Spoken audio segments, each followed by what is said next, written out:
மத்தேயுனுடைய சுவிசேஷ புஸ்தகம் 16ஆம் அதிகாரம் 24ஆம் வசனம். அப்பொழுது இயேசு தம்முடைய சீசர்களை நோக்கி ஒருவன் என் பின்னே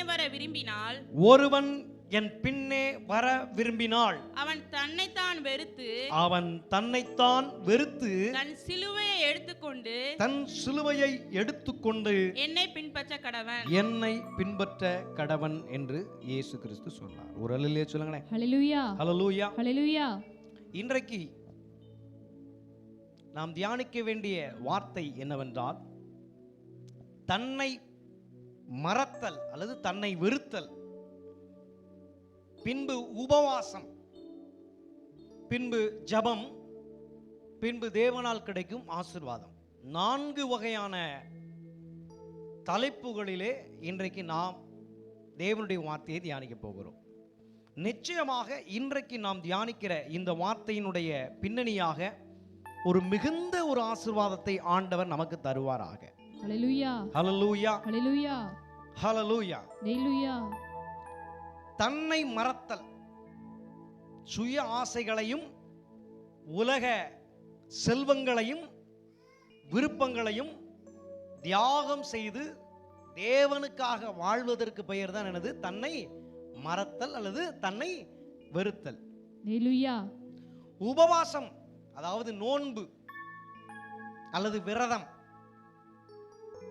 உடலை கட்டுப்படுத்தி தேவனுடைய ஆவியில் வளர்ந்து தேவனுடைய முன்னிலையில் நாம் இருக்கிறோம் என்று தாழ்மையுடன் வாழ்வதுதான் உண்மையான நோன்பு. ஹல்லேலூயா.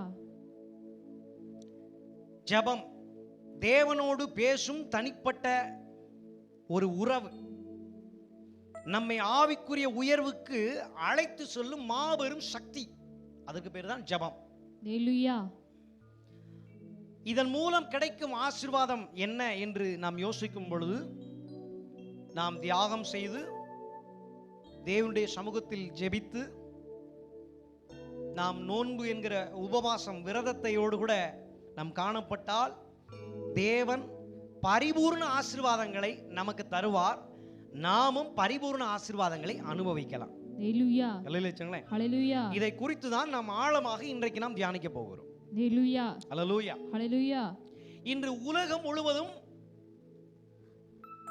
இந்த மார்ச் மாதம் தொடங்கி ஏப்ரல் மாதம் வரை 40 நாட்கள் அளவும் ஒவ்வொரு கிறிஸ்தவர்களும் ஆண்டவராகிய இயேசு கிறிஸ்துவை விசுவாசிக்கின்ற ஒவ்வொரு மக்களும் இந்த 40 நாள் அளவும் புசியாமல், உயர்தரமான வஸ்திரங்களை உடுத்தாமல்,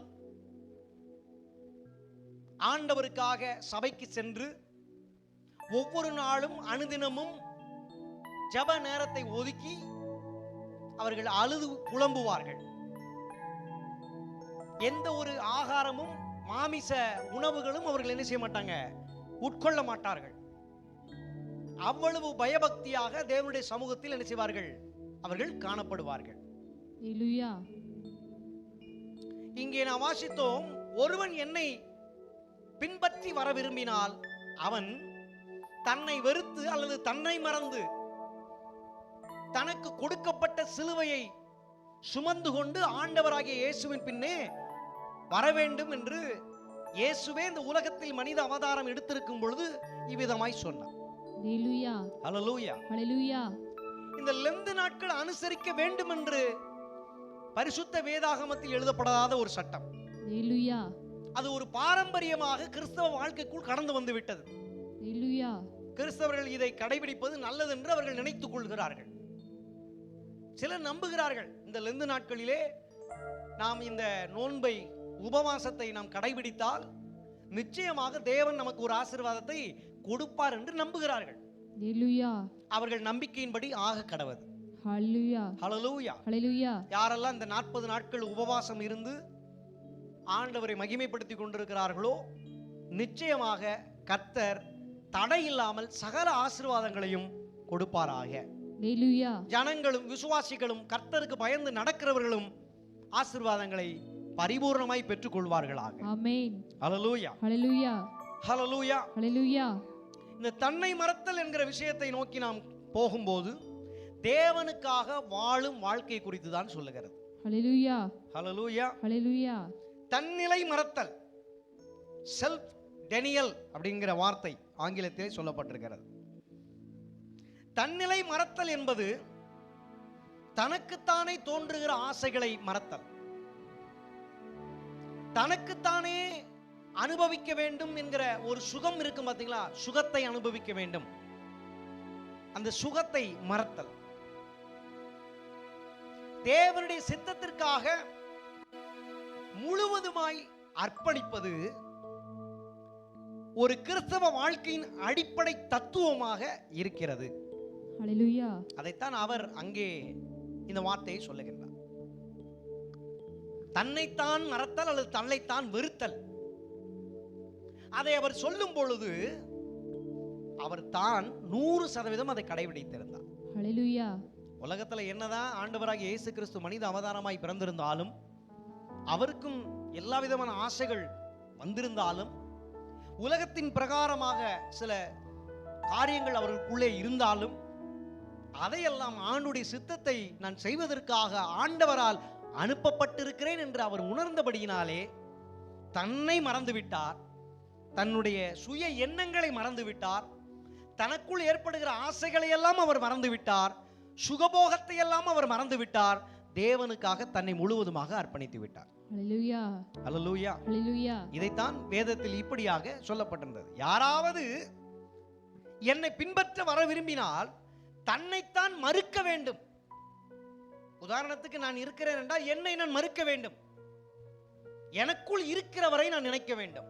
ஹalleluya, ஹல்லேலூயா. ஹalleluya. உதாரணம், மண்ணிலிருந்து மனிதன் வந்தான், மண்ணுக்கே திரும்புவான். ஹalleluya. தனக்குள் கொடுக்கப்பட்ட ஆவியோ தந்த தேவனிடத்திற்கு திரும்பும் என்று எழுதப்பட்டிருக்கிறது. ஹalleluya. பவுல் அடியார் இப்படியாக சொன்னார், வாழ்வது நான் அல்ல, எனக்குள் நீர் என்ன செய்கிறீர், வாழ்கிறீர். ஆமென். இப்பொழுது நான் பிழைத்திருக்கிறேன் ஆண்டவரே, உம்மால் தான் நான் பிழைத்திருக்கிறேன். ஆமென். இனி நான் வாழ முடியாது, எனக்குள் நீர் வாழ வேண்டும் என்று அவன் இவ்விதமாக சொல்லியிருந்தார். ஆமென். ஹல்லேலூயா. ஹalleluya. அப்போ நாமும் புரிந்து கொள்ள வேண்டும், நாம் முன்பு ரட்சிக்கப்படாமல் பாவ வாழ்க்கைக்குள் இருந்தோம். ஆண்டவராக இயேசுவின் பிள்ளையாக நாம் இப்போது இருக்கிறோம். முன்போ நாம் பாவத்திற்கு அடிமைகளாய் இருந்தோம், சாத்தானுடைய பிள்ளைகளாய் நாம் இருந்தோம், உலகத்தினுடைய மக்களாக பிள்ளைகளாக நாம் இருந்தோம். ஆனால் என்று நாம் இயேசுவை சொந்த இரட்சகராக ஏற்றுக்கொண்டு நாம் ஜலத்தினால் ஆவியினால் பிறந்தோமோ, அன்றைக்கு முழுவதுமாக ஆண்டுடைய மக்களாக நாம் மாறிவிட்டோம். ஹalleluya. ஆண்டவர் நிரந்தரமாக நமக்குள் வந்து விட்டார். ஹalleluya. இப்போது பழைய மனிதன் வாழ வேண்டும் என்றால் பழைய மனிதன் வாழக்கூடாது. புதிய மனிதனாகிய இயேசு நமக்குள் இருக்கிறவனே, அவரே நமக்குள் வாழ வேண்டும். ஆமென். அவன் நமக்குள் வாழ வேண்டும் என்றால் நாம் சில காரியங்களை மறுக்க வேண்டும். இனி நான் அப்படிங்கிற எண்ணம் வரக்கூடாது, எனக்கு அப்படிங்கிற எண்ணம் வரக்கூடாது. ஹல்லேலூயா. ஹalleluya. என்ன வரக்கூடாது, நான் அப்படிங்கிற எண்ணம் என்ன செய்யக்கூடாது, வரக்கூடாது. நான் தான் அப்படின்னு வரக்கூடாது. எனக்கு தான் அப்படிங்கிற ஆசை என்ன செய்யக்கூடாது, வரவே கூடாது. ஹல்லேலூயா சொல்லுங்களேன். ஹalleluya. என்னுடையது அப்படிங்கிறது என்ன செய்யக்கூடாது, கொண்டு வரவே கூடாது. ஹல்லேலூயா சொல்லுங்களேன். ஹalleluya. எல்லாமே இயேசு, ஹalleluya. எல்லாம் இயேசுவுக்காக. ஹalleluya. ஹல்லேலூயா சொல்லுங்களேன். ஹalleluya. அப்படி நாம் வந்துவிட்டால் நிச்சயமாக ஆண்டவர் நம்மை ஆசீர்வதிப்பார். ஆமென். ஹல்லேலூயா சொல்லுங்களேன். ஹalleluya. மத்தேயு 16ஆம் அதிகாரம் 25வது வசனத்தை நாம் வாசிக்கும் பொழுது, தன் ஜீவனை காப்பாற்ற விரும்புகிறவன் அதை இழந்து விடுவான், என் காரணத்திற்காகவும் சுவிசேஷத்திற்காகவும் தன் ஜீவனை இழக்கிறவன் அதை மீட்கொள்வான் என்று எழுதப்பட்டிருக்கிறது. ஹalleluya. ஹல்லேலூயா. ஹalleluya. தன்னிலை மறத்தல் என்கிற விஷயத்துக்கு வரும் பொழுது பணத்தை மறந்துடலாம், பொருளை மறந்துடலாம், வீட்டை மறந்துடலாம், காட்டை மறந்துடலாம், பிள்ளைகளை கூட மறந்துடலாம், சொந்த மனைவியை மறந்துடலாம், எல்லாத்தையுமே மறந்துடலாம். ஆனா கடைசியா ஒண்ணு இருக்கும், அது தன்னிலை மறத்தலுக்கு இடைஞ்சலா இருக்கும். என்னன்னா உசுறு. அப்ப தன் ஜீவனை காப்பாற்றுவதற்காக தனக்குள் இருக்கிற இயேசுவை மறந்துவிட்டு பழைய மனுஷனாகிய பாவ மனுஷன் என்ன செஞ்சிருவான்? உயிரோட வந்து விடுவான். இது ஆண்டவர் என்ன செய்கிறாரு? இதை குறித்தும் என்ன செய்கிறாரு சொல்லுகின்றார். தன் ஜீவனை காப்பாற்ற விரும்புகிறவன் அதை இழந்து போய் விடுவான். எனக்காகவும் என்னுடைய திட்டத்திற்காகவும் சுவிசேஷ ஊழியத்திற்காகவும் ராஜ்யத்தை கட்டுகிற பணிக்காகவும் எவன் ஒருவன் தன்னையே கொடுக்க விரும்புகிறானோ துணிகிறானோ தன் ஜீவனை இழந்து போனாலும் அதை திரும்ப மீட்டுக் கொள்வான். ஆண்டவர் மீண்டும் தன் ஜீவனை கொடுப்பார் என்று சொல்லுகின்றார். ஹல்லேலூயா. ஹல்லேலூயா. நித்திய ஜீவனை கொடுப்பாருங்க. ஹல்லேலூயா. இன்னைக்கு இந்த ஜீவனை அழிச்சிடலாம். யாராச்சும் ஆண்டுடைய ஊழியத்தை செய்யும் போது ஆண்டுடைய ஊழியத்தை பிடிக்காதவங்க என்ன பண்ணிடலாம்?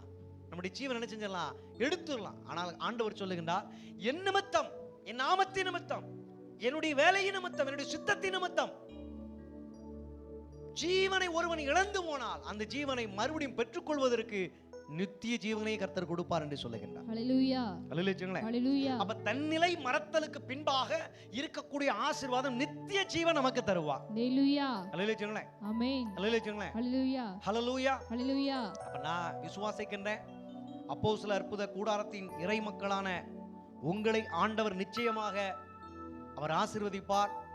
அவருடைய பிரதான ஆசீர்வாதமாகிய நித்திய ஜீவனை உங்களுக்கு அவர் கொடுப்பார். ஹல்லேலூயா. ஹல்லேலூயா. ஹல்லேலூயா. அப்ப தன்னிலை மறத்தலின் முக்கிய அம்சங்கள் என்ன என்று பார்க்கும் பொழுது தன் விருப்பங்களை விட்டு கொடுத்தல், தேவனுடைய சித்தத்திற்கு முக்கியத்துவம் கொடுத்தல், ஹல்லேலூயா. சிலுவையை ஏற்றுக்கொள்ளுதல், ஏற்கனவே தீர்மானிக்கப்பட்ட தேவனுடைய வழிமுறைகளில் நடப்பது. ஹல்லேலூயா. ஹல்லேலூயா. அன்பும் பணிவும் நமக்குள்ளே வளர்ந்து பெருக வேண்டும். உலக சுகங்களை விட்டு ஒழிக்க வேண்டும். பிறருடைய தேவைகளுக்காக நாம் என்ன செய்யணும்? முயற்சி எடுக்க வேண்டும். முன்னிலைமையில் நாம் நிற்க வேண்டும். ஹல்லேலூயா. உன்னை நீ நேசிப்பது போல பிறனையும் நீ நேசிப்பாயாக. ஆமென். அதுதான் தன்னிலை மறத்தலுடைய பிரதானமான ஒன்று.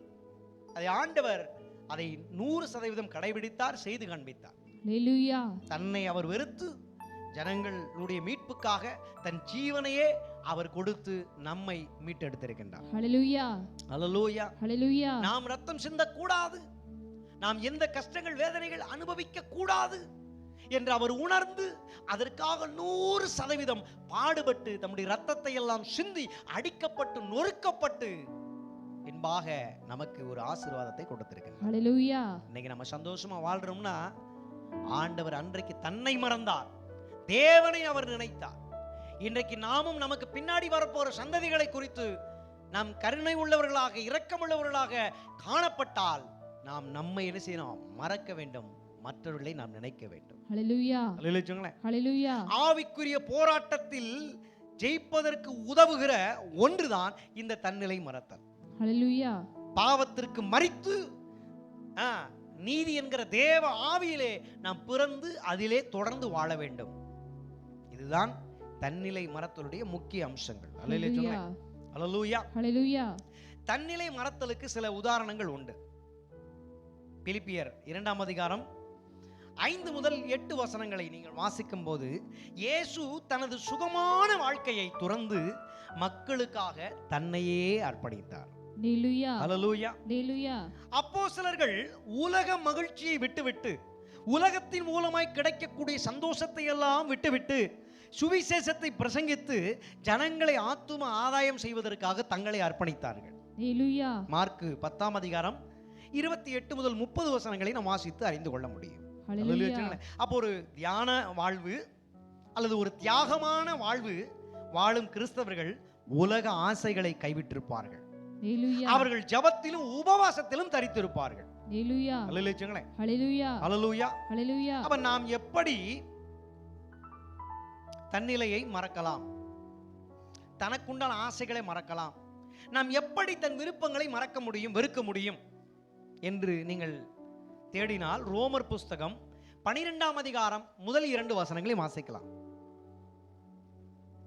ரோமர் புஸ்தகம் 12ஆம் அதிகாரம் 1-2 வசனங்களை வாசிப்போம்.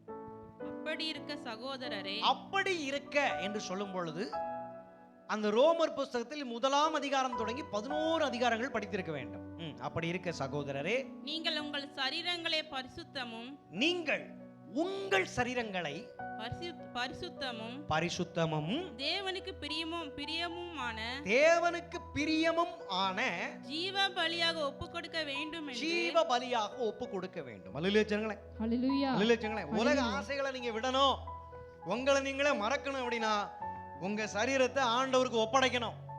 இந்த சரீரம் அது தேவனுடையது. இந்த சரீரத்தை பாவத்திற்கு நான் விற்று போட முடியாது. இந்த சரீரத்தை உலக ஆசைகளுக்கு நான் விற்று போட முடியாது. ஆண்டவரை நான் பின்பற்றி வருகிறேன், ஆண்டவர் பின்னே நான் தொடர்ந்து ஓடிக்கொண்டிருக்கிறேன், என்னை நித்திய வாழ்வுக்காக நான் அர்ப்பணித்திருக்கிறேன் என்று நீங்கள் சொன்னால் முதலாவது உங்களுடைய சரீரத்தை பரிசுத்தமாக ஜீவ பலியாக ஆண்டவருக்கு ஒப்பு கொடுக்க வேண்டும். ஹalleluya. ஹalleluya. ஹalleluya. அப்பதான் அது புத்தியுள்ள ஆராதனையா ஆகும். தேவனுடைய சித்தம் என்னதென்று பகுத்தறியத்தக்கதாக உங்கள் மனம் புதிதாகிறதினாலே நீங்கள் புதிய வாழ்க்கை வாழ முடியும். ஹalleluya. பழைய வாழ்க்கையை விட்டு நீங்க என்ன செய்ய முடியும்? புதிய வாழ்க்கை வாழ முடியும். அப்ப எப்பெல்லாம் பாவம் உங்களை நெருக்குதோ, எப்பெல்லாம் உலக ஆசை உங்களை நெருக்கி பிடிக்குதோ, அப்பெல்லாம் நீங்க நினைக்கிறது என்ன நினைக்கணும்னா ஒன்னதான் நினைக்கிறோம், இந்த சரீரம் ஆண்டவருடைய சரீரம். ஹalleluya. இந்த சரீரம் தேவனுடையது. ஹalleluya. இந்த சரீரம் தேவனுடைய சித்தத்தை செய்யும்படி தேவனால் அருளப்பட்ட பாக்கியம் என்று நாம் நினைத்துக் கொள்ள வேண்டும். ஹalleluya. அப்படி நீங்க நினைச்சீங்கன்னா ஒரு நாளும் ஒருபோதும் பாவம் செய்யவே மாட்டீங்க. பாவம் செய்யும்படி பாவ மனுஷன் உங்களுக்குள்ள இருந்து வெளியே வரவே மாட்டான். தேவ ஆவியானவர் தேவனுடைய மனிதனான புதிய மனுஷனை நமக்குள்ள இருந்து வெளியே கொண்டு வருவார். ஹalleluya. ஹalleluya. ஸ்தோத்திரம். இரண்டாவது மத்தேயுனுடைய 6ஆம் அதிகாரம் 19-20 வசனங்களை வாசிப்போம். நாம் எப்படி தன்னிலை மறக்கலாம், தன்னைத்தான் எப்படி வெறுக்கலாம், இயேசுவை தொடர்ந்து எப்படி பின்பற்றலாம் என்று நாம் யோசிக்கும் பொழுது மத்தேயு 6ஆம் அதிகாரம் 19-20 வசனங்களை வாசிப்போம். பூமியிலே உங்களுக்கு பொக்கிஷங்களை சேர்த்து வைக்க வேண்டாம். இங்கே பூச்சியும் துருவும், இங்கே பூச்சியும் இருக்கிறது, துருவும் இருக்கிறது, அவைகளை கெடுக்கும், அதையெல்லாம் கெடுத்து போட்டுரும். இங்கே திருடரும் கண்ணிமிட்டு, இங்கே திருடு பையங்க எல்லாம் நிறைஞ்சிருக்கிறாங்க. அவங்க எப்பவுமே உங்களை நோட்டம் போட்டுக்கிட்டே இருப்பாங்க. உங்க பணத்தின் மீது என்ன செய்வாங்க? குறியா இருப்பாங்க. பரலோகத்திலே உங்களுக்கு பொக்கிஷங்களை சேர்த்து வைங்க. இந்த உலகத்துல நீங்க எதையும் சேர்த்து வைக்காதீங்க, ஆசைப்படாதீங்க. பரலோகத்துல பொக்கிஷத்தை சேர்த்து வைங்க. அப்ப தன்னிலை மறத்தலுக்கு ஆண்டவர் இரண்டாவது காரியமா சொல்றாரு, நல்ல காரியங்கள் செய்யுங்க என்று சொல்றாரு. முதலாவது சொல்றாரு உங்க சரீரத்தை ஆண்டவருக்கு ஒப்பு கொடுங்க. இரண்டாவது இந்த சரீரத்து வழியா ஏதாச்சும் நல்ல காரியங்கள் செய்யுங்க. நீங்க நல்ல காரியம் செய்யும் பொழுது பரலோகத்துல உங்களுக்கு சொத்து சேர்த்து வைக்கப்படுகிறது. பரலோகத்துல உங்களுக்கு ஒரு கணக்கு சேர்த்து வைக்கப்படுகிறது. ஆண்டவர் இயேசு வரும் பொழுது நியாய தீர்ப்பை நமக்கு கொடுக்கும் பொழுது நம்முடைய கணக்கு மிகுதியா இருக்கும். அதனுடைய பலன் எப்படி இருக்கும்? அதிகமா இருக்கும். நீங்க அதை விட்டுட்டு இந்த உலகத்தில் இருக்கிற சிலரை போல பணத்தை சேர்க்கிறது, பொருளை சேர்க்கிறது, இதையெல்லாம் நீங்க சேர்த்தீங்கன்னா இந்த உலகத்துல நீங்க சேர்த்து வைக்கும் போதே அழிஞ்சு போயிருவீங்க. நீங்க சேர்த்து வச்சிருக்கிற பணமும் உங்களுக்கு என்ன செய்யாது? உதவி செய்யாது. எத்தனையோ பேரு பாவ வாழ்க்கையை தெரிந்து கொண்டு உலகத்தினுடைய ஆசபாசங்களில் விழுந்து உலகத்திலே காணப்படுகிற பணம் பொருளை சேர்த்து வைக்க ஓடி திரிந்து கொண்டிருக்கிறார்கள். உலகத்துல புத்தர்னு ஒரு ஆள் இருந்தார். அவர் தன்னுடைய ஆவிக்குரிய வாழ்க்கையை அடைவதற்காக தன்னுடைய வீட்டை, அரண்மனையை, ராஜ வாழ்க்கையை என்ன செஞ்சாரு? விட்டு துறந்துட்டார். ஆனா இன்னைக்கு அந்த புத்தருக்கு பின்னாடி வந்த கூட்டத்துல சில பேர் என்ன செய்யறாங்கன்னா வீட்டை கட்டுறதுக்கும் பணத்தை சேர்க்கறதுக்கும் என்ன செய்யறாங்க? தங்கள் ஆவிக்குரிய வாழ்க்கையை இழந்துட்டாங்க. புத்தரு ஆவிக்குரிய வாழ்க்கையை பெற்றுக்கொள்வதற்கு தங்களுடைய உலக வாழ்க்கை என்று சொல்லப்படுகிற ராஜ சுகபோக வாழ்க்கையை அவர் விட்டுவிட்டார். ஆனா இன்றைக்கு இருக்கிற மனிதர்கள் ராஜ சுகபோக வாழ்க்கையை அடைவதற்காக ஆவிக்குரிய வாழ்க்கையை விடுறாங்க. இது கிறிஸ்தவர்களுக்கும் பொருந்தும். இயேசு கிறிஸ்து பரலோகத்தை விட்டுவிட்டு பூலோகத்தை தெரிந்து நமக்காக என்ன செஞ்சாரு? ஆவிக்குரிய வாழ்க்கையை தெரிந்து கொண்டார். ஆனால் இயேசுவை பின்பற்றுகிறேன் என்று சொல்லுகிற இன்றைய இருக்கின்ற இந்த கூட்டத்தார்கள், புதிய உடன்படிக்கையில வாழ்ந்து கொண்டிருக்கிறவர்கள் அல்லது கிருபையிலே பயணித்துக் கொண்டிருக்கிறவர்கள் ராஜ சுகபோக வாழ்க்கைக்காக ஆவிக்குரிய வாழ்க்கையை விட்டுவிட்டார்கள். ஏழைகள் மீது அவர்களுக்கு நோக்கமே வராது. ஏழைகளுக்கு உதவி செய்யணுங்கிற எண்ணமும் வராது. ஏதாவது நல்ல கிரியைகள் செய்யணுங்கிற ஆசையும் வராது. அல்லேலூயா. அது தன்னிலை மறத்தலுக்கு அடையாளம் அல்ல. ஆண்டவரை பின்பற்றுவதற்கு அடையாளம் அல்ல. ஆண்டவரை பின்பற்றினால் இந்த சரீரம் ஆண்டவருடையது. ஹalleluya. ஆண்டவரை பின்பற்றுகிறேன் என்று சொன்னால் இந்த சரீரத்தின் வழியாக ஏதோ ஒரு நல்ல காரியத்தை ஜனங்களுக்கு செய்ய வேண்டும். ஹalleluya. அப்பொழுது பரலோகத்திலே மிகுதியான பலன் நமக்கு இருக்கிறது. ஹalleluya. ஹalleluya. ஹalleluya. மத்தேயு 22ஆம் அதிகாரம் 39வது வசனத்தின்படி நாம் நம்முடைய சுயநலத்தை விட்டு கொடுத்து விட்டு பிறருக்கு உதவ வேண்டும் என்று இயேசுவானவர் அங்கே குறிப்பிட்டிருக்கின்றார். ஹalleluya. ஹalleluya. ஹalleluya. கலாத்தியருடைய 5ஆம் அதிகாரம் 24ஆம் வசனத்தை நாம் வாசிக்கும் போது நம்முடைய இயல்பான ஆசைகளை கட்டுப்படுத்தி ஆன்மீக வளர்ச்சியை முன்னிலைப்படுத்த வேண்டும் என்று ஆண்டவர் பேசுகின்றார். ஹalleluya. ஹalleluya. ஹalleluya. ஹalleluya. ஹalleluya. அவ சாராம்சம் என்ன அப்படின்னு கேட்டீங்கன்னா, தன்னிலை மறத்தல் என்பது தேவனுக்காக தன்னையே முழுவதுமாக அர்ப்பணிக்க வேண்டும். ஹalleluya. அது சிலுவையை ஏற்றி சிலுவையை பிடித்து கொண்டு இயேசுவை தொடர்ந்து பின்பற்றி போகிற ஒரு வாழ்க்கைக்கு அடையாளமாக இருக்கிறது. உலக ஆசைகளை விட்டுவிட்டு தேவனுடைய ஆவியிலே வளருகிற, தேவனுடைய ஆசீர்வாதங்களை அனுபவிக்கிற ஒரு நல்ல ஒரு பாதைக்கு அடையாளமாகவும் இருந்து கொண்டிருக்கிறது. ஹalleluya. ஹalleluya. ஹalleluya. நீங்க பழைய ஏற்பாட்டு மோசே என்கிற ஒரு மனிதனை எடுத்துக்கொண்டா, என்னதான் அவன் அடிமையா பிறந்திருந்து பின்பு ஆண்டவருடைய கிருபையினால ராஜாவினுடைய வீட்டிலே அவன் ராஜ வாழ்க்கை வாழுகிற ஒரு வாழ்க்கையாய் வாழ்ந்து கொண்டிருந்தான். ஆண்டவர் அவனை அழைத்திருக்க பொழுது ராஜ வாழ்க்கையெல்லாம் விட்டுவிட்டு தேவனுடைய மக்களுக்காக தன்னை முழுவதுமாக அர்ப்பணித்தான். தேவனுடைய மக்களை தேவன் சொல்லுகிறபடி வழி நடத்தி சென்றான். ஹalleluya. மோசே மரித்தாலும் இன்றைக்கும் தேவனோடு கூட இருந்து கொண்டிருக்கிறார். ஹalleluya. ஹalleluya. ஹalleluya. ஹalleluya. ஹalleluya. அதே போல ஆபிரகாம், அவனிடத்தில் இல்லாத பணமா, அவனிடத்தில் இல்லாத சொத்து பத்தா, தேராகு மூலமாக சம்பாதித்து வைத்திருந்த அத்தனை ஆசீர்வாதத்துக்கும் சொந்தக்காரன் இந்த ஆபிரகாம். ஹalleluya. ஆண்டவர் அவனை அழைக்கும் போது, நான் காண்பிக்கும் தேசத்திற்கு நீ போக வேண்டும் என்று ஆண்டவர் ஆபிரகாமை அழைக்கும் போது அந்த வார்த்தைக்கு அப்படியே தன்னை விட்டு கொடுத்தான். ஆமென். ஊரை விட்டு, ஜாதியை விட்டு, ஜனத்தை விட்டு, எல்லாரும் விட்டு நினைச்சி வா என்று தேவன் அழைத்த போது அதற்கு அப்படியே கீழ்ப்படிந்து வந்தான். அப்படிப்பட்ட ஆபிரகாமை போல நாமும் தேவனுடைய அழைப்புக்கு கீழ்ப்படிந்து எல்லாவற்றையும் ஆபிரகாம் விட்டுவிட்டு புறப்பட்டது போல நாமும் உலக காரியங்களை எல்லாம் விட்டுவிட்டு, சொந்த காரியங்களை எல்லாம் விட்டுவிட்டு தேவனுடைய வார்த்தை கேட்டு அழைப்பின் பின்னே ஓடி வந்தால் நாம் ஆண்டுடைய சிலுவையை தூக்கி கொண்டு இயேசுவை பின்பற்றுகிற ஒரு நல்ல விசுவாசியாக நாம் காணப்படுவோம். ஹalleluya. ஹalleluya. ஹalleluya. ஹalleluya. ஏனென்றால் தன்னை தாழ்த்துகிறவனை தேவன் உயர்த்துவார். ஆமென். லூக்காவினுடைய 14ஆம் அதிகாரத்தில் 11ஆம் வசனத்தில் இவ்விதமாய் சொன்னார். ஹalleluya. ஹalleluya. அப்ப தன்னை மறத்தல் என்பது தாழ்மையை தான் குறிக்கிறது. ஹalleluya. ஹalleluya. பெருமையான வாழ்க்கையை எடுத்து போட்டுவிட்டு தாழ்மையான வாழ்க்கையை யார் ஒருவன் வாழ விரும்புகிறானோ அவனே சிலுவையை தூக்கி ஆண்டவர் பின்னே வர தகுதியானவனாய் காணப்படுவான். ஹalleluya. ஹalleluya. இன்னைக்கு ரோமன் கத்தோலிக்க திருச்சபையில என்ன பண்றாங்க அப்படின்னா, எல்லா ரோமன் கத்தோலிக்க விசுவாசிகளும் கழுத்துல சிலுவை போடுறாங்க. அது அவங்க நம்பிக்கை, அதை நாம குறை சொல்ல முடியாது. அவங்க நம்புறாங்க இந்த சிலுவையை நாம சுமக்கணும், இது நமக்கு ஒரு அடையாளம் அப்படின்னு நினைச்சாங்க, நம்புறாங்க. இந்த பெந்தைக்கோஸ்துக்காரங்க அந்த கத்தோலிக்க திருச்சபைக்கு விரோதமா பேசி பேசி பேசி பேசி அங்க இருக்கிற கத்தோலிக்க விசுவாசிகளை என்ன செஞ்சாங்க, தன் பக்கம் கொண்டு வந்தாங்க. ஹalleluya. ஹalleluya. கொண்டு வந்துட்டு இப்ப என்ன செஞ்சாங்கன்னா, 10,000 ரூபாய்க்கும் 50,000 ரூபாய்க்கும் காசை கொடுத்து பிஷப்புங்கிற பட்டத்தை வாங்கிட்டு யாரெல்லாம் பெந்தகோசுக்காரங்களா ஊழியக்காரங்களா இருந்து கத்தோலிக்க திருச்சபை மக்களை பார்த்து, ஊழியர்களை பார்த்து, விசுவாசிகளை பார்த்து கழுத்துல சிலுவை போடுறது தப்புன்னு சொன்னாங்களோ அத்தனை பெந்தகோசுக்காரனும் இப்ப என்ன செய்யறான், பிஷப்னு சொல்லிட்டு பெரிய சிலுவையை கழுத்துல தொங்க விட்டுக்கிட்டு இருக்கிறான். ஹalleluya. உனக்கு எது கேவலமா இல்ல? உனக்கு எது அசிங்கமா இல்ல? பணம் கொடுத்து சிலுவையை போட ஆண்டவர் உன்ட்ட சொன்னாரா? பிஷப்புங்கிற பட்டத்தை வச்சுக்கிட்டு உன்னை பீத்த சொன்னாரா? கிடையாது. தாழ்மையாயிரு. நீ அழைக்கப்பட்ட போது உனக்குள் எவ்வளவு தாழ்மை காணப்பட்டதோ அந்த தாழ்மை தான் ஆண்டவர் இந்த நாளில் உன்னை பார்த்து எதிர்பார்த்து கொண்டிருக்கின்றார். ஹalleluya.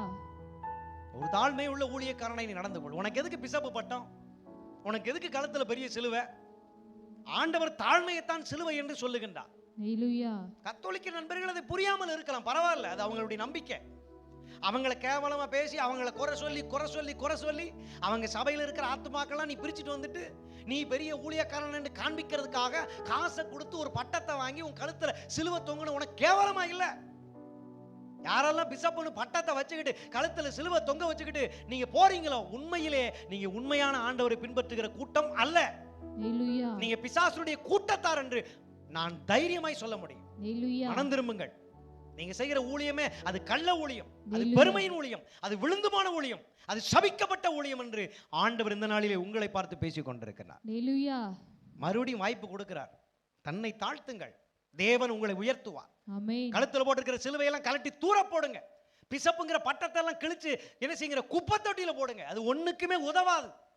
ஹalleluya தேவனுக்கு பயப்படுங்கள், பக்தியுடன் காணப்படுங்கள், முழுவதுமாய் உங்களை தாழ்மைப்படுத்துங்கள், சுய ஆசைகளை பெருமைகளை விட்டு ஒளிந்திடுங்கள். தேவன் நிச்சயமாய் உங்களை உயர்த்துவார். ஆமென் ஹalleluya ஹalleluya கர்த்தர் நிச்சயமா ஆசீர்வதிப்பார். ஆமென் ஹalleluya சொல்லுங்களேன். ஹalleluya அடுத்தபடியாக உபவாசத்தை குறித்து நாம் தியானிக்க போகிறோம். ஹalleluya உபவாசம். ஒரு மதுரையில் ஒரு மிகப்பெரிய ஒரு கல்லூரி, கிறிஸ்தவ கல்லூரி. அந்த கல்லூரியில் நிறைய ஆண்டுடைய விசுவாச பிள்ளைகள் இருந்தாங்க. அவங்க ஊழியத்தை ரொம்ப நேசிப்பாங்க, ஆண்டவரையும் ரொம்ப நேசிப்பாங்க. ஆண்டவருடைய வழியில போகிறதுனா அவங்களுக்கு ரொம்ப ரொம்ப இஷ்டம். காலையில ஜெபம் பண்ணுவாங்க, காலேஜ் முடிஞ்சு மத்தியானம் சாப்பாட்டு டயத்துக்கு வரும்பொழுது சாப்பாட்டு நேரத்திலையும் அவங்க ஜெபம் பண்ணுவாங்க. காலேஜ் முடிஞ்சு ஈவினிங் ரூமுக்கு வந்துட்டா படிக்கிறதுக்கு முன்னாடியும் ஜெபம் பண்ணுவாங்க. படித்து முடிச்சுட்டு தங்கள் வேலையெல்லாம் முடிச்சுட்டு தூங்க போகிறதுக்கு முன்னாடி என்ன பண்ணுவாங்க? ஜெபம் பண்ணுவாங்க. அப்ப அவங்க ஒரு கிட்டத்தட்ட ஒரு 30 பேருக்கு மேல 40 பேருக்கு மேல ஸ்டூடெண்ட்டுகளா கூடிட்டாங்க. அப்ப அவங்க ஒரு தீர்மானம் பண்ணாங்க. என்ன பண்ணாங்க அப்படின்னா, நாங்க இனிமே வெள்ளிக்கிழமை முழு நேர உணவை நாங்கள் ஆண்டவருக்காக தியானம் பண்ணுகிறோம். ஹalleluya ஒவ்வொரு வெள்ளிக்கிழமை வரும்போது அதிகாலையில இருந்து ராத்திரி தூங்கி மறுநாள் சனிக்கிழமை வரும் பாத்தீங்களா, அது வரைக்கும் அவங்க என்ன செய்ய மாட்டாங்கன்னா சாப்பிடவே மாட்டாங்க. ஹalleluya அவங்க சாப்பிடாம கொள்ளாம இருந்து ஆண்டவரை மகிமைப்படுத்துவாங்க. ஹalleluya நல்லா ஜெபம் பண்ணுவாங்க, ரொம்ப பக்தியாவும் இருப்பாங்க. அந்த நாள்ல ரொம்ப ரொம்ப பரிசுத்தமா இருப்பாங்க. அவங்க மற்ற நாள்ல பாவம் செய்வாங்கன்னா செய்ய மாட்டாங்க. ஏன்னா இப்படிப்பட்ட ஒரு தியாகம் உள்ளவன் இருந்துச்சுனாலே அவங்க மற்ற நாள்ல பாவம் செய்யக்கூடியவங்களா இருக்கவே மாட்டாங்க. அப்ப எப்பெல்லாம் அந்த வெள்ளிக்கிழமை வருமோ வியாழக்கிழமை ராத்திரியே சொல்லிடுவாங்க. அங்கே சமையல் மாஸ்டரா இருக்கிறவங்க, அந்த ஹாஸ்டலுடைய வார்டனா இருக்கிறவங்க கிட்ட போய் சொல்லுவாங்க, மாஸ்டர் நாளைக்கு என்ன செய்யாதீங்க, எங்களுக்கு சமைக்காதீங்க. நாங்க 40 ஸ்டூடெண்ட் என்ன செய்ய போறோம், நாங்க நோன்பு இருக்க போறோம், உபவாசம் இருக்க போறோம், விரதம் இருக்க போறோம் அப்படின்னு நினைச்சவங்க சொல்லிடுவாங்க. அந்த மாஸ்டரும் அந்த வார்டனும் அந்த 40 பிள்ளைகளுக்கு காலை உணவு, மதிய உணவு, இரவு உணவு, இந்த 3 உணவுக்கும் என்னெல்லாம் அரிசி பருப்பு மிச்சப்படுத்த முடியுமோ, காய்கறிகளை மிச்சப்படுத்த முடியுமோ அவங்க மிச்சப்படுத்தி பார்க்கும் பொழுது அது ஒரு வருஷத்துக்கு இவ்வளவு பணத்தொகைன்னு சொல்லி வரும் பாத்தீங்களா, அந்த பணத்தை மிச்சம் எடுத்து வைப்பார்கள். ஹalleluya ஊழியம் செய்யக்கூடியவங்களுக்கு ஒரு சைக்கிளை வாங்கி கொடுப்பாங்க. ஹalleluya எவ்வளவு காசு தங்கள் சாப்பாட்டு மூலமா, அந்த நோன்பு இருந்த உபவாசத்தின் மூலமா மீதம் எடுத்தார்களோ அந்த பணத்தை எடுத்துக்கொண்டு என்ன செய்வாங்க, உண்மையாய் ஊழியம் செய்கிற ஊழியக்காரர்களுக்கு என்ன செய்வாங்க, சைக்கிளை வாங்கி கொடுப்பாங்க. இது அப்படிப்பட்ட உபவாசமா இருந்துச்சு. வேதத்தின்படி சரியான உபவாசமா இருந்துச்சு. ஆனா இன்னைக்கு உபவாச கூட்டங்கள் அப்படி நடக்கிறது அல்ல. 10:30 மணிக்கு உபவாச கூட்டம், காலையில எந்திரிச்ச உடனே என்ன செய்வோம், நல்லா சாப்பிட்டு அமைக்கிட்டு வந்துடும். கிறிஸ்தவர்களா இருக்கிறவங்க உபவாச கூட்டத்துக்கு போறவங்க வீட்டுல நல்லா தின்னு காது வரைக்கும் அடைச்சிட்டு என்ன செய்வாங்க, வருவாங்க. 10:30 மணில இருந்து 12:30 மணியோ 1 மணியோ 2 மணி வரையோ விரதம்னு பேர்ல நல்லா அவங்க என்ன செய்வாங்க, ஜெபம் பண்ணுவாங்க, துதிப்பாங்க, ஆராதிப்பாங்க. முடிஞ்ச உடனே எல்லா உபவாச கூட்டம் முடிஞ்ச உடனே சபையில் என்ன நடக்கும், கறிஞ்சோறும் போடுவாங்க, நல்லா திம்பாங்க. காலையில வரும்போதும் தின்னுட்டு தான் வந்தாங்க. ஜெபக்கூட்டம் முடிஞ்சு போகும்போது எப்படி தான் போறாங்க, நல்லா தின்னு கொழுத்து போய் போறாங்க. இதுக்கு பேரு தேவன் எதிர்பார்க்கிற உபவாசம் அல்ல. தேவன் விரும்புகிற உபவாச கூட்டங்களும் அல்ல. அவர் என்ன எதிர்பார்க்கிறார்னா, நான் பசியாய் இருந்தேன், எனக்கு ஆகாரம் கொடுத்தீர்களா? நான் தாகமாய் இருந்தேன், என் தாகத்தை நீங்கள் தீர்த்தீர்களா? நான் வியாதியோடு இருந்தேன், என் வியாதிக்கு மருந்து போட்டீர்களா? காயப்பட்டிருந்தேன், காயங்களுக்கு எண்ணெய் பூசினீர்களா? நான் வஸ்திரம் இல்லாது இருந்தேன், எனக்கு வஸ்திரம் கொடுத்தீர்களா? நான் காவலில் வைக்கப்பட்டேன், என்னை வந்து பார்த்தீர்களா? இந்த சிறியோரில் நீங்கள் எதை செய்தீர்களோ அதை எனக்கே செய்தீர்கள் ஹalleluya என்று ஆண்டவர் இயேசு மனிதனாய் வந்திருக்கும் பொழுது உபவாசத்தை குறித்து விதமாய் சொன்னார். ஹalleluya ஊழியத்தை குறித்து விதமாய் சொன்னார். ஹalleluya அல்லேலூயா. ஹalleluya இதத்தான் ஏசாயா தீர்க்கதரிசி 1500 வருஷங்களுக்கு முன்னாடியே சொல்லிட்டார். அல்லேலூயா. ஹalleluya தாகமாய் இருக்கிறவனுக்கு தண்ணீர் கொடுப்பதும், பசியாய் இருக்கிறவனுக்கு ஆகாரம் கொடுப்பதும், வஸ்திரம் இல்லாதவனுக்கு வஸ்திரம் கொடுப்பதும், துரத்துண்டப்பட்டவனை வீட்டிலே சேர்த்துக் கொள்வதும் கர்த்தருக்கு உகந்த உபவாசம் என்று ஏசாயா தீர்க்கதரிசி அன்றைக்கே உரக்க சொல்லிவிட்டார். ஹalleluya பர என்னடா நீங்க நடத்திக்கிட்டு இருக்கீங்க உபவாச கூட்டம்? ஏமாத்திக்கிட்டு, கள்ளப்பயலா திருட்டு பயலா இருந்துகிட்டு, சபையில வேண்டாத விதமாய், தகாத விதமாய் ஏதோ ஒன்றை சாதிப்பதற்காக, சுய ஆசைகளை நிறைவேற்றுவதற்காக ஊழியனாக, ஊழியக்காரியாக இருந்து கொண்டு சபையும் சங்கத்தையும் ஏமாற்றி கொண்டிருக்கிறீர்கள். ஹalleluya ஆனால் ஆண்டவரை ஒரு நாள் ஏமாற்ற முடியாது. அல்லேலூயா. ஹalleluya நல்லதை சொல்லி கொடுங்க. ஏமா ஐயா, நோன்பு இருக்க போறீங்களா? இருங்க. ஆண்டவர் சொல்லல, ஒருவேளை நீங்க இருக்கிறீங்களா? இருங்க. ஆனா நீங்க எதுக்காக நோன்பு போட்டிருக்கிறீங்களோ அந்த காரியத்தை கர்த்தர் அறியும்படிக்கு நீங்க ஒரு ஊழியத்தை செய்யணும். ஒருவேளை சாப்பாடை தியாகம் பண்றேன்னு ஒருவேளை நீங்க முடிவெடுத்தா, அந்த ஒருவேளை சாப்பாட்டுக்கு எவ்வளவு பணம் ஆகுமோ அதை தனியே எடுத்துருங்க. இல்லாதவர்களுக்கு அதை கொண்டு போய் சேருங்க. அந்த உபவாசத்தை கர்த்தர் ஆசீர்வதிக்கின்றார். ஹalleluya அப்போ உன் ஜெபம் கேட்கப்படும். ஹalleluya அல்லேலூயா சொல்லுங்க. ஹalleluya அல்லேலூயா சொல்லுங்க. ஹalleluya அன்னைக்கு நீ ஏதாவது துணிமணி அந்த மாசத்துல இருந்து நாட்கள்ல ஒரு நல்ல உடுப்பு இல்லாதவங்களுக்கு நீ எடுத்து கொடு. ஆண்டவரின் உபவாச ஜெபத்தை கேட்டு பதில் கொடுப்பார். ஹalleluya வீட்டுல துரத்துடப்பட்டு அம்மா மாரா, ஐயா மாரா பைத்தியம் பிடிச்சு போய், கிறுக்கு பிடிச்சு போய் ரோட்டுல அனாதைகளை அலைஞ்சுக்கிட்டு இருக்கிறாங்க. அவங்கள போய் சேர்த்து என்ன செய்யுங்க, கூப்பிட்டு வந்து அவங்கள நல்லா முடிவிட்டு, அவங்கள குளிக்க வச்சு, அவங்களுக்கு வேண்டிய நல்ல ஆகாரத்தை கொடுத்து, அவங்களை எங்க ஆசிரமத்தில் சேர்க்க முடியுமோ சேர்த்து விடுங்க.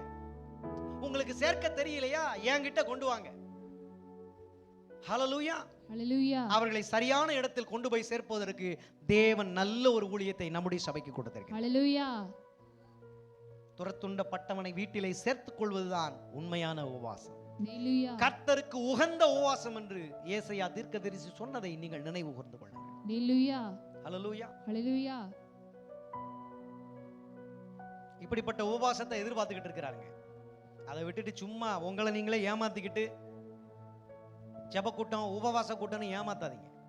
ஹalleluya உபவாச கூட்டம் பண்றீங்களா, அந்த நாள்ல நீங்க சாப்பிடாம புசியாம சுகபோக வாழ்க்கை வாழாம இருந்தீங்கன்னா அதுக்கு எவ்வளவு தொகை ஆகுமோ அதை பிரித்து எடுத்து அதை சேர்க்க வேண்டிய இடத்தில் சேருங்கள்.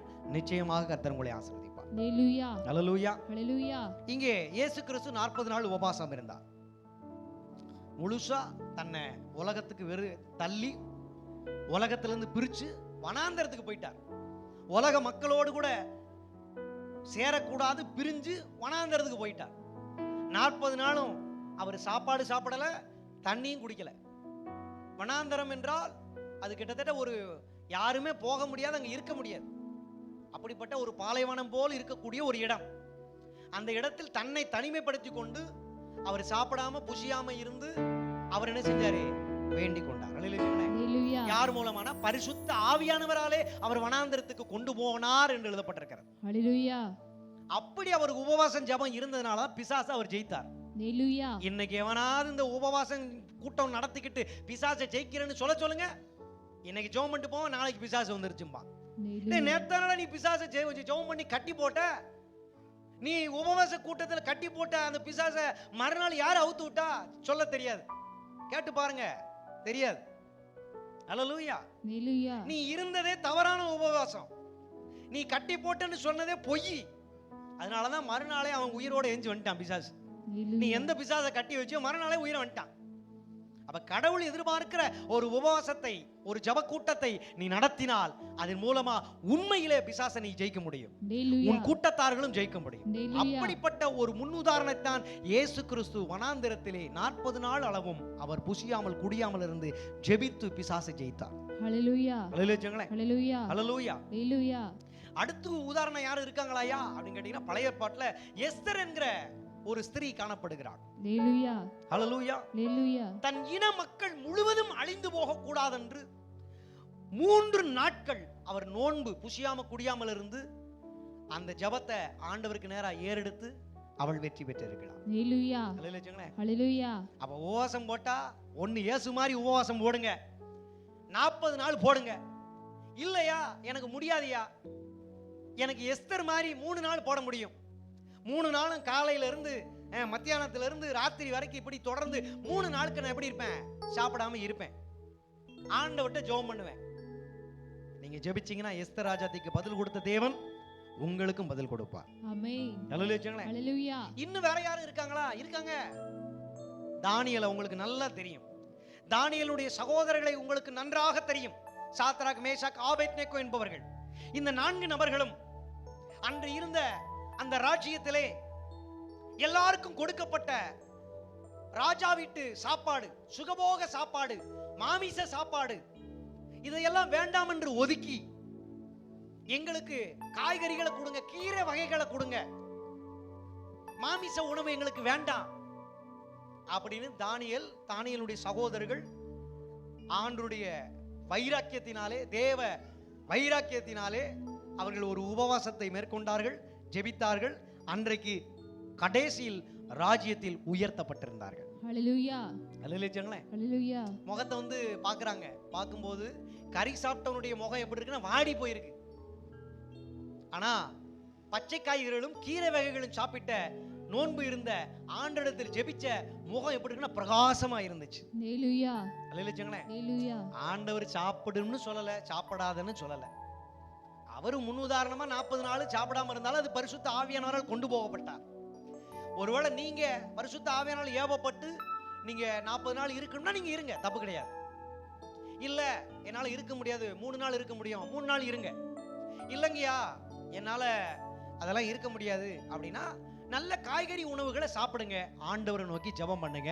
ஆண்டவர் நிச்சயமாய் உங்கள் ஜெபத்தை கேட்டு உங்களை ஆசீர்வதிப்பார், உங்களை உயர்த்துவார், உங்களை அவர் கடைசி வரைக்கும் கைவிடவே மாட்டார். ஆமென். ஹalleluya. ஹalleluya. அப்ப நோன்பு, உபவாசம், விரதம் என்பது ஆவிக்குரிய ஒரு புத்துணர்ச்சியை கொடுக்கிற தேவ வல்லமையாய் இருக்கிறது. ஹalleluya ஹalleluya. ஹalleluya. அது ஆவிக்குரிய பிரகாசத்தை நமக்கு கொடுக்கிறது. ஹalleluya. இருளையெல்லாம் விளக்கக்கூடிய வல்லமை எங்கே இருக்கிறது?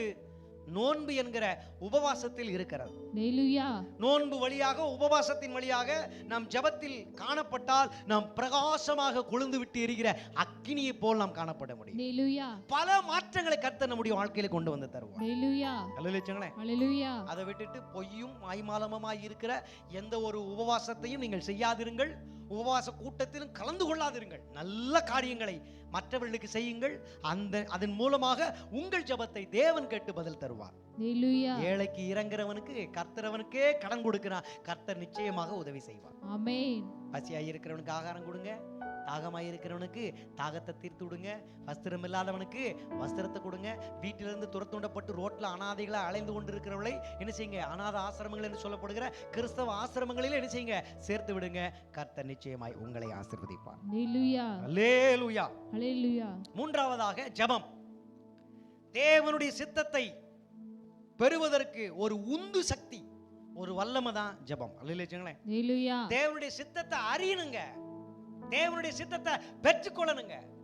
அதுக்கு தாங்க நாமே ஜெபம் பண்ணணும். ஹalleluya அல்லேலூயா. ஹalleluya. அதை விட்டுட்டு மத்த எந்த ஜெபமும் என்ன செய்ய தேவனால் கேட்கப்படாது. ஆண்டவரே உம்முடைய சித்தம் என்னதென்று நான் பகுத்தறிய வேண்டும், உம்முடைய சித்தத்தை செய்கிற பாக்கியத்தை எனக்கு தாரும், உம்முடைய சித்தம் என்றால் என்ன, தரிசனத்தை எனக்கு கொடும் என்று நீங்கள் தேவனிடத்தில் முறையிட்டால், அல்லது தேவனிடத்தில் முறையிடுவதற்கு தேவனால் அருளப்பட்ட ஒரு வல்லமை தான் ஜெபம்.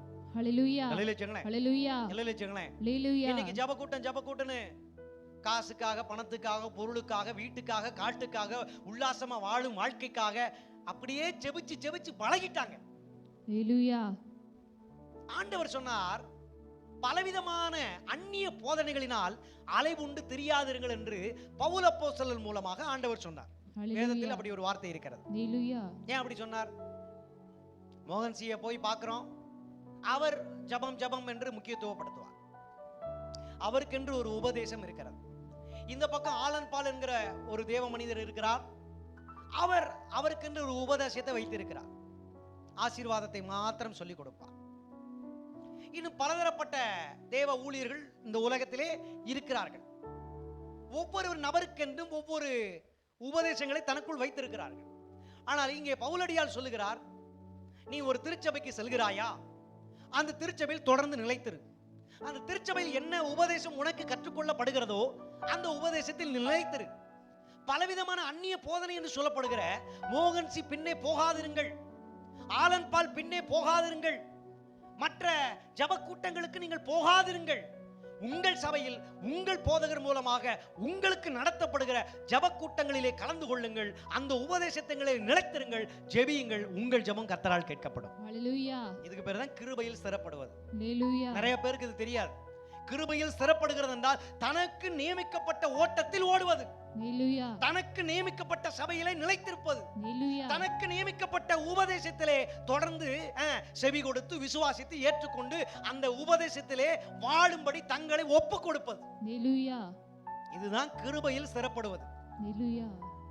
அதை விட்டுட்டு வேற மனுஷனை நம்பி போனா அவன் 2 பொண்டாட்டி கட்டுவான், அவன் மேல தேசத்துல குற்றச்சாட்டு வரும், அவன் பேரை கேவலப்படுத்துவாங்க, அவன் சபைக்கு நீ போனீங்கன்னா உன்னையும் கேவலமா தான் பார்ப்பாங்க.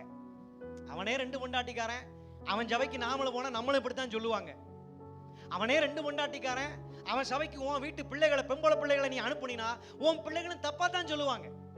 நாளைக்கு திருமணமே ஆகாத நிலைமைக்கு கூட தள்ளப்படும். அப்படித்தான் எசேக்கியா பிரான்சிஸ் அப்படிங்கிற ஒரு தேவ மனிதர் இருக்கிறார். தீர்க்க தரிசன வரம் பெற்றவர் என்று சொல்லி எல்லா மக்களும் என்ன செய்வாங்கன்னா தேனியில் இருக்கிற இயேசு பண்ணைக்கு போவாங்க அந்த கூட்டத்துக்கு. அப்ப எங்க சொந்தக்காரத்தினுடைய பிள்ளைகள் அந்த கூட்டத்தை ரொம்ப ரொம்ப நம்புவாங்க, ரொம்ப ரொம்ப விசுவாசிப்பாங்க. அந்த ஐயாவை தன்னுடைய ஒரு சொந்தக்காரரை போல நினைக்க ஆரம்பிச்சுட்டாங்க, தன் குடும்பத்தில் ஒருவரை போல. கிருபையில ஸ்திரப்படல, கடைசியில போய் குடும்பமே இன்னைக்கு ரொம்ப கஷ்டத்துல இருக்கிறாங்க. எங்க சொந்த பெரியம்மாவுடைய குடும்பம் தான், எங்க அம்மாவுடைய அக்காவினுடைய குடும்பம். 2 பெண் பிள்ளைகள் ரொம்ப நம்புனாங்க, எந்த கூட்டத்துக்கும் முதன்மையா போயிடுவாங்க. இன்னைக்கு அந்த குடும்பமே ஒரு ரொம்ப கஷ்டத்தில் இருக்கிற குடும்பமா, ஒரு இருள் நிறைந்த குடும்பமா மாறிடுச்சு. ஆனா அன்றைக்கு அவர்களுக்கு தெரியாது, கிருபையில் ஸ்திரப்படுகிறது என்றால் தெரியாது. சொந்த சபையை விட்டு, சொந்த ஊழியக்காரரை விட்டு அங்க போறேன் இங்க போறேன் ஓடி ஓடி தன் பணத்தை தன் சொத்தை அபகரிக்கிற நபர்கிட்ட மாட்டிக்கிட்டு முழிச்சுக்கிட்டு இன்னைக்கு குடும்பத்தில் அவங்க கல்யாணமே ஆகல. வயசு 40 வயசு ஆயிட்டு, 2 பொம்பளை பிள்ளை. எங்க அக்காவுக்கு என்ன நடக்கல, கல்யாணமே ஆகல, மனநலம் பாதிக்கப்பட்டுருச்சு. இயேசு இயேசு இயேசு எசேக்கியா பிரான்சிஸ் சொன்ன இயேசு இயேசு இயேசுனா அது கள்ள இயேசு. வேதம் சொல்லுகிற இயேசு தான் உண்மையான இயேசு. ஹல்லேலூயா. எந்த மனிதன் சொல்லுகிற இயேசுவுமே அவங்க அறகுறையத்தான் சொல்லுவாங்க. பரிசுத்த வேதாகமத்தை நீங்கள் வாசியுங்கள், கையில் எடுங்கள், ஜெபியுங்கள், கர்த்தர் நிச்சயமாக தான் யார் என்பதை உங்களுக்கு வெளிப்படுத்துவார். ஆமென். ஹல்லேலூயா. அப்ப தேவ சித்தத்தை வெளிப்படுத்துவதற்கு தேவன் தந்த ஆயுதம் ஜெபம். ஹல்லேலூயா. தேவன் இன்னார் என்று புரிந்து கொள்வதற்கு தேவன் கொடுத்த ஆயுதம் ஜெபம். ஆமென். மற்றவருடைய ஆவிக்குரிய வாழ்க்கையை மீட்டெடுப்பதற்கு தேவன் கொடுத்திருக்கிற ஆயுதம் ஜெபம். ஹல்லேலூயா. தன் வாழ்க்கையை பரிசுத்தப்படுத்துவதற்கு தேவனால் அருளப்பட்ட ஒரு வல்லமை ஜெபம். ஹல்லேலூயா. நானும் நீங்களும் நன்றாய் இருப்பதற்கு தேவன் கொடுத்த மிகப்பெரிய பொக்கிஷம் ஆமென். ஜெபம். சபையும் சங்கமும் வளர்ச்சி அடைவதற்கு தேவனால் அருளப்பட்ட ஒரு வல்லமை ஜெபம். ஆமென். ஹல்லேலூயா. ஜெபித்துக் கொண்டே இருங்கள், நிரந்தரமாய் ஜெபியுங்கள். அந்த இடைவிடாமல் ஜெபம் பண்ணுங்கள்னு ஒரு வார்த்தை எழுதப்பட்டிருக்கும். அந்த இடைவிடாமல் ஜெபம் பண்ணுங்கன்னா அர்த்தம் தெரியாது, நிரந்தரமாய் ஜெபம் பண்ணுவது. ஹல்லேலூயா. இன்னைக்கு 10 மணிக்கு ராத்திரி நான் ஜெபம் பண்ணேன்னு முடிவு பண்ணிட்டா இனி என் உசுறு இருக்கு மட்டும் கடைசி வரைக்கும் ஆண்டவருக்கு முன் உதாரணமா அந்த 10 மணிக்கு நான் கரெக்டா ஜெபம் பண்ணிக்கிட்டே இருப்பேன். ஹல்லேலூயா. அதிகாலையில நான் ஜெபம் பண்ணேன்னு இன்னைக்கு நான் ஆரம்பிச்சா இனி என் உசுறு இருக்கு மட்டும் கடைசி வரைக்கும் ஆண்டவருடைய நாமம் மகிமைப்படும்படிக்கு அதிகாலையில இத்தனை மணிக்கு நான் ஜெபம் பண்ணிக்கிட்டே இருப்பேன். ஹல்லேலூயா. நிரந்தரமா ஜெபம் பண்ணுங்க. ஹல்லேலூயா. நிரந்தரமா ஜெபம் பண்ணுங்க. ஹல்லேலூயா. அதன் மூலமா கர்த்தர் நமக்கு ஒரு ஆசீர்வாதத்தை வைத்திருக்கின்றார். ஹல்லேலூயா. ஹல்லேலூயா. அப்ப ஜெபம் தேவனோடு இருக்கிற உறவை ஆழமாக்கும். ஜெபம் நாம் தேடும் போது தேவன் நமக்கு பதில் கொடுப்பார். ஹல்லேலூயா. ஜெபம் இல்லாமல் ஆவிக்குரிய வெற்றியே கிடையாது. அதனால ஜெபம் பண்ணீங்கன்னா ஆவிக்குரிய வெற்றி உங்களுக்கு கிடைக்கும். ஹல்லேலூயா. ஒரு சகோதரி மலேசியாவில இருந்து கான்டாக்ட் பண்ணாங்க. அபிஷேகத்தை குறித்து ஒரு செய்தி அவங்களுக்கு அனுப்பப்பட்டிருந்தது. அப்ப அபிஷேகத்தை நான் பெறணும்னா நான் என்ன செய்யணும்? அவர்களுக்கு நான் சொன்னேன், ஜெபம் பண்ணுங்க. எந்த மனுஷனுடைய ஆலோசனை செய்யாதீங்க, கேட்காதீங்க. தேவன் கிட்ட ஆலோசனை கேளுங்க. உங்களை தேவன் அபிஷேகத்திலே நிரப்புவார். ஹalleluya வல்லமையாய் உங்களை பயன்படுத்துவார். அல்லேலூயா. ஹalleluya தன் தேசத்தை நடத்துகிற தேவனால் ஏற்படுத்தப்பட்ட மனிதர்கள் தவறி போயிட்டாங்க. அப்ப தேவன் பார்க்கிறார், என்ன செய்ய வேண்டும் என்று முடிவெடுக்கிறார். தேவனால் அபிஷேகம் பண்ணப்பட்டு தேவ தீர்க்கதரிசி மூலமாக உண்டாக்கப்பட்ட ராஜாக்கள் விழுந்து போயிட்டாங்க. இவங்களுக்கு பாடம் புகட்டணும் அப்படின்னு கர்த்தர் புறஜாதியிலிருந்து ஒருத்தனை அபிஷேகம் பண்ணினார். ஹalleluya அவன் பேர் தான் கோரேஸ். ஹalleluya அல்லேலூயா. ஹalleluya ஹalleluya. ஹalleluya அதனால நீங்க யாரையும் அபிஷேகிக்கிற தேவனிடத்தில் ஜெபம் பண்ணுங்க, உங்களை அவர் அபிஷேகம் பண்ணுவார். ஹalleluya எப்படிப்பட்டவர்களையும் அபிஷேகிக்கிற தேவனிடத்தில் ஜெபம் பண்ணுங்கள், உங்களை அவர் அபிஷேகம் பண்ணுவார். ஹalleluya பாவி என்று பார்க்காமல், அசுத்தம் என்று பார்க்காமல், மோசக்காரர்கள் என்று பார்க்காமல், கெட்டவர்கள் என்று பார்க்காமல், எப்போதும் நேசிக்கிற நல்ல உள்ளம் கொண்ட தேவனிடத்தில் ஜெபம் பண்ணுங்கள், அவர் உங்களை அபிஷேகிப்பார். ஹalleluya அல்லேலூயா. ஹalleluya உதவிக்கரம் நீட்டுவாரா? ஆமாங்க. துணை செய்வாரா? ஆமாங்க. அற்புதம் செய்வாரா? ஆமாங்க. அதிசயம் செய்வாரா? ஆமாங்க. ஜெபம் பண்ணுங்க, இது எல்லாம் உங்களுக்கு நடக்கும். ஹalleluya யாரையும் நம்பாதீங்க, யார்கிட்டயும் போய் கை ஏந்தாதீங்க. நீங்க ஜெபம் பண்ணுங்க, உங்கள் கையை வானத்துக்கு நேராக உயர்த்தி ஜெபம் பண்ணுங்க. ஹalleluya வானத்தின் பல கனிகளை திறந்து இடங்கொள்ளாமல் போக மட்டும் உங்களை அவன் ஆசீர்வதிப்பார். ஆமென். அல்லேலூயா சொல்லுங்களேன். ஹalleluya ஹalleluya. ஹalleluya இறுதியாக நம்ம வந்துட்டோம். நான் என்ன மறந்து என்ன வெறுத்து சிலுவை என்கிற ஆண்டுடைய வார்த்தையை நான் நம்பி இயேசுவை பின்பற்றி தாழ்மையோடு கூட உபவாசம் இருந்து நான் ஜெபத்திலே காணப்பட்டால், நல்ல காரியங்கள் எல்லாம் மற்றவர்களுக்கு நான் செய்தால், ஆண்டவர் நிச்சயமாக நம்மை ஆசீர்வதிப்பார். ஆமென். பரிபூர்ண ஆசீர்வாதத்தை நமக்கு கொடுப்பார். ஆமென். அதுக்கு அவர் சொன்னார், முதலில் தேவனுடைய ராஜ்யத்தையும் அவருடைய நீதியையும் தேடுங்கள், அப்பொழுது இவைகளெல்லாம் உங்களுக்கு கூட கொடுக்கப்படும் என்று மத்தேயு 6ஆம் அதிகாரம் 33ஆம் வசனத்தில் சொன்னார். நிச்சயமாக நீங்க தன்னை மறந்து சிலுவையை தூக்கி இயேசுவின் பின்னே வந்து உபவாசம் இருந்து ஜெபத்தில் நிரந்தரமாய் நீங்கள் காணப்பட்டால், இவைகள் எல்லாம் உங்களுக்கு கூட கொடுக்கப்படும். ஹalleluya வீட்டை கொடுப்பாரு, வீடு இல்லையா நிலம் கொடுப்பாரு, நிலத்துல வீடை கட்டுவதற்கு திராணியை கொடுப்பாரு, சரீரத்தில் வியாதியை போக்கி சுகத்தை பலத்தை ஆரோக்கியத்தை கொடுப்பாரு, நல்ல வேலை கொடுப்பாரு, நல்ல வருமானம் கொடுப்பாரு, பிள்ளைகளை ஆசீர்வதிப்பாரு, இது வரைக்கும் கிடைக்காத நன்மைகள் எல்லாம் கிடைக்கும்படி என்ன செய்வாரு? உதவி செய்வாரு, சாபங்களை மாற்றி போடுவாரு, பரிபூர்ண ஆசீர்வாதங்களை உங்களுக்கு அவர் கொடுப்பார். ஹalleluya துக்கம் நீங்கி சந்தோஷமா இருப்பீங்க, சஞ்சலமும் தவிப்பும் உங்களை விட்டு ஓடி போகும். ஹalleluya தேவ கிருபை உங்களுக்கே கிடைக்கும். ஆமென். அப்படிப்பட்ட பாக்கியம் உங்களுக்கு வேணும்னா உங்களை நீங்க மறங்க, உங்களுக்குள்ள இருக்கிற இயேசுவை நினைங்க, ஹalleluya சிலுவையை தூக்குங்க, தாழ்மையை கையில் எடுங்க, உபவாசம் இருங்க, மற்றவர்களுக்கு உதவி செய்யுங்க, ஜெபம் பண்ணுங்க, தேவன் உங்களை ஆசீர்வதிப்பார். ஆமென். பலகணிகளை திறந்து ஆசீர்வதிப்பார். ஹalleluya தமது நல்ல பொக்கிஷசாலையாகிய வானத்தை திறந்து ஆசீர்வதிப்பார். ஹalleluya கையிட்டு செய்கிற வேலையெல்லாம் ஆசீர்வதிப்பார். ஆமென். கடன் வாங்குகிற பிள்ளையாய் அல்லாமல் கடன் கொடுக்கிறவளாய் கர்த்தர் உங்களை மாற்றுவார். ஆமென். கர்த்தர் என் மேய்ப்பர், ஆமென். எனக்கு எதுவும் குறைவாய் இருக்காது என்கிற அளவுக்கு கர்த்தர் உங்களை நடத்துவார். ஆமென். ஹalleluya சொல்லுங்களேன். ஹalleluya இப்ப முழுமையான ஆன்மீக வாழ்வை, ஆவிக்குரிய வாழ்வை உங்களுக்கு கொடுப்பார். உலகத்திலும் நீங்கள் வெற்றி பெறுவீர்கள், பரலோக வாழ்க்கையும் நீங்கள் பெற்றுக்கொள்வீர்கள்.